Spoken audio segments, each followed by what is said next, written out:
تيجري فيه الحمد لله على السلامة ديالك. الله يسلمك ويحفظك. يلا اليوم الأول ولله الحمد باش جيت لهاد البلاصة.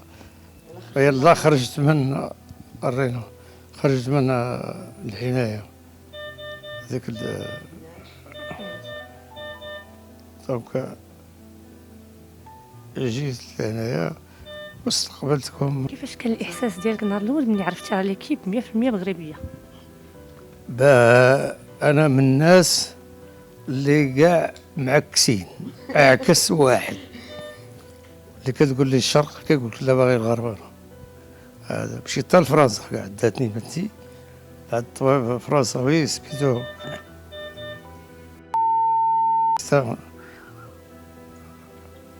تا هو كارديولوج، هذا مصاب قلب من الحديد كاع، فرنساوي.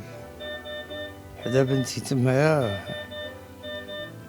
داتني لعندو داكشي، مشيت لعندو تا هو نفس اسمو، قال لي ودي البروبليم اللي عندك ديال القلب ديالك نص ميت ونص حي، قالك ما يمكن ليناش نقادو النص، خاصك فين ما هي وما لونه. هذا نصراني، هذا نصراني ماشي هذاك سد عليا الباب كاع. Comment on a atterri là, c'est parce qu'il a fait une insuffisance cardiaque. Et au fait, vu qu'il avait le côté gauche du cœur, ben, on va dire qu'il était mort. Donc il lui reste que 20% du côté droit. Quand on était arrivé ici, en gros, on va dire que c'était une équipe très positive. Vu qu'il avait de l'eau dans le corps et tout, ils ont dit on va déjà commencer par essayer de vider, stabiliser et tout. On a stabilisé son cas pendant 2 mois, ça a pris du temps parce que quand même 20%, le cœur, c'est pas beaucoup pour alimenter tout le corps. Donc on a réussi à le stabiliser et après on a procédé déjà à faire un pacemaker déjà pour stabiliser le côté droit. Du coup, on est rentré dans une aventure jusqu'à arriver le jour J où on a fait l'opération de l'ELVAD. Entre les organismes, entre les équipes qui se... En fait, tout le monde se bat pour son cas. Et même lui, on va dire, le patient, il s'est battu pour... D'où on est arrivé là. Et on va dire qu'avec toute l'équipe et le patient, on a réussi au fait à faire la première ELVAD au Maroc. Et alhamdoulilah, après, il y a toujours le kamal d'Allah. C'est pour que tout, en fait, il prenne sa place et tout... Et on en est là avec vous, en train de discuter, de répondre à ça. Mais vraiment, on les remercie tous parce que c'était la seule... Il n'y avait pas de solution. C'est comme ils disaient, on est parti même en France et tout. Ils te disent, il faut faire ça. Des fois, ils ne veulent pas prendre un risque parce que la personne, elle a un peu 68 ans et tout. Son équipe, au fait, ils n'ont pas pris en considération ni l'âge, ni... Ils se sont dit, on doit le sauver. Et ils ont tous, déjà ils voulaient ramener l'ELVAD et tout, mais on va dire que au moins ils n'ont pas trouvé un peu le patient adéquat. Du coup, c'est Dieu, il a fait qu'on se mette tous l'un sur le chemin de l'autre pour qu'on y arrive. Et alhamdoulilah, vraiment, merci beaucoup à tout le monde, vraiment, pour tout. Et merci pour le papa, c'est vraiment, sans son courage ou la patience ou le positive mind, au fait. Mais même l'équipe, elle flanchit pas, ils n'ont pas peur, au fait. On est... tout le monde, il prend son rôle à cœur, même où il faut qu'il reste positif. C'est tous. Et du coup, ça a créé une bonne synergie. اللهم لك الحمد اللي صابتني لها، اللهم لك الحمد. هذا فضل منه، فضل من الله. الله يرضي عليهم، الله يرضي عليهم ولا يتقبل لهم العمل. وهذا العمل راه كيديروه لله، راه ما فيه لا يديك ولا يخليك. الله يزيدهم ويكمل لهم ويوصلهم، يفوتهم كاع البروفيسورات. ونشكرهم بزاف ويسمحوا لي لأنهم تمحنوا. راني ما كنت في عالم الموتى كامل غونفلي ما كناكلش. دابا انا كناكل الحمد لله، هذا فضل من الله. كنت الله يرضي عليهم، الله يرضي عليهم كلهم واحد واحد. يمكن تخليني شويه نسرح. خليك تبارك الله عليك.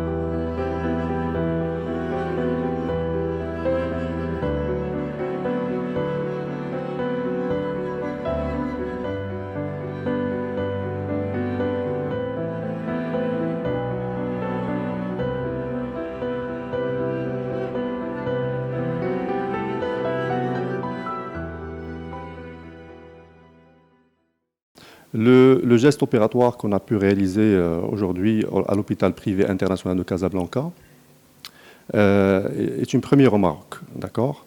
Et c'est un acte opératoire qui est assez compliqué vu la logistique qu'il faut, que ce soit à toutes les étapes, aux différentes étapes, que ce soit en pré, en peur et en post-opératoire.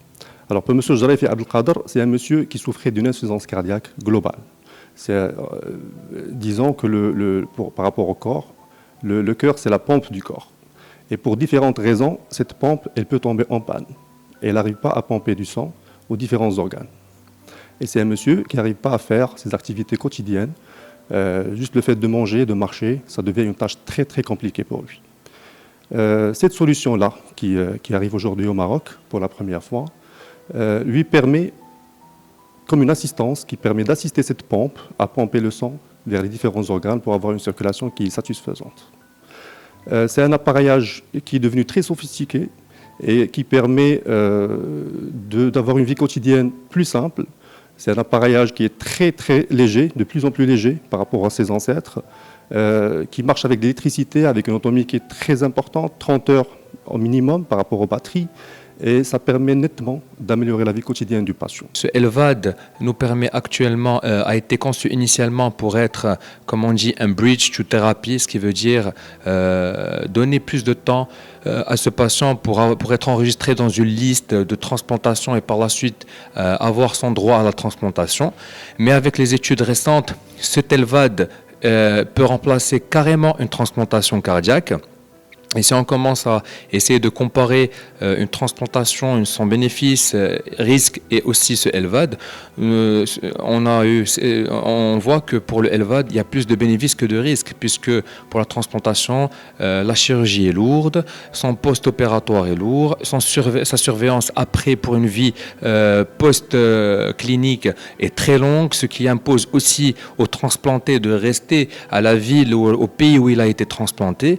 Contrairement au LVAD, la chirurgie est plus ou moins courte, sa récupération post-chirurgicale est plus courte et aussi sa surveillance nécessite bien sûr le coordinateur LVAD, mais elle est plus ou moins plus facile et après avoir éduqué d'une manière réfléchie et concluante le patient, celui-ci peut maîtriser tout seul sa console et ses batteries. Pour nous, chaque patient nécessitant une transplantation est un candidat à pouvoir faire le LVAD, normalement. Le coût est important, mais il reste moindre que la transplantation cardiaque.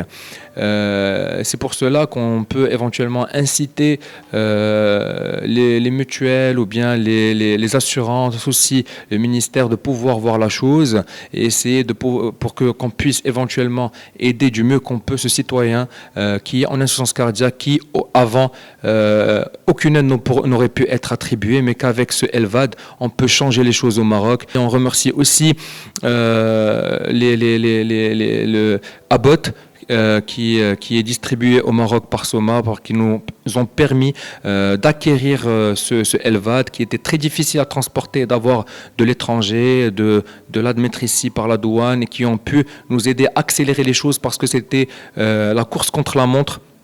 Il fallait rapidement agir, rapidement poser ce LVAD pour pouvoir aider ce patient à se sentir mieux. Heureusement, je dirais heureusement, au Maroc aujourd'hui, on a les compétences humaines nécessaires, on a la matière grise en fait.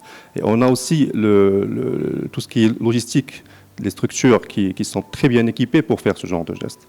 Tout ce qu'il faut, c'est du sérieux Et on espère bien que ce genre de geste, c'est une première qui va ouvrir les portes aux autres structures, pourquoi pas, pour pouvoir changer la vie de ces malades-là.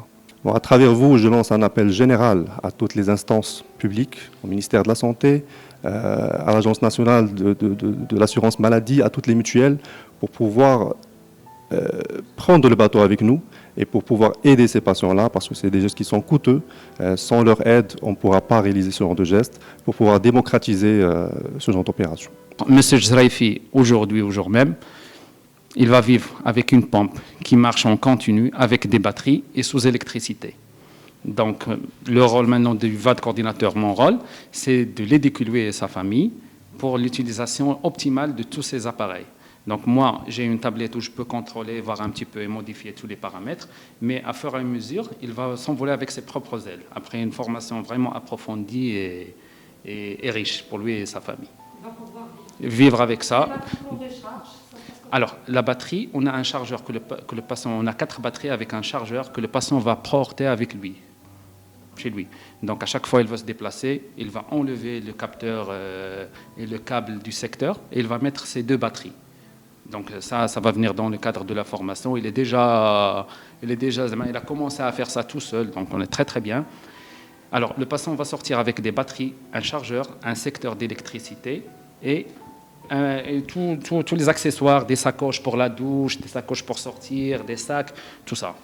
Donc en principe, ce sont des appareils conçus pour durer à vie. Il va vivre avec ça.